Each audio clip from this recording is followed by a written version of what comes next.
ముస్లింలు చేసేటటువంటి హలాల్ పద్ధతిని కనుక మనం చూసినట్లయితే ఆ జంతు యొక్క కంఠాన్ని రక్తనాళాన్ని కోసివేయడం జరుగుతుంది. కొంతవరకు ఆ గుండె పనిచేస్తుంది కాబట్టి ఆ గుండె రక్తాన్ని పంపించేస్తుంది. తద్వారా ఆ రక్తనాళం ద్వారా పూర్తి బ్లడ్ మొత్తం కూడా కాసేపట్లో బయటికి వచ్చేస్తుంది.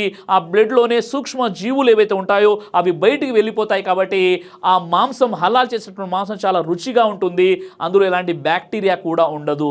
ఎందుకంటే చాలా సందర్భాల్లో మనం కూడా అనారోగ్యాన్ని గురైనప్పుడు డాక్టర్ గారు మన బ్లడ్ టెస్ట్ ఎందుకు చేస్తారంటే బ్లడ్లోనే బ్యాక్టీరియా సూక్ష్మజీవులు అనేవి ఉంటాయి.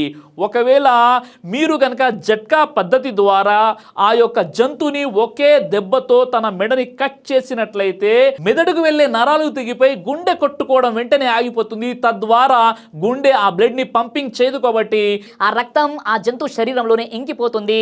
తద్వారా మనిషి ఆ మాంసాన్ని తిన్నట్లయితే చాలా నష్టాలు కూడా ఉన్నాయి.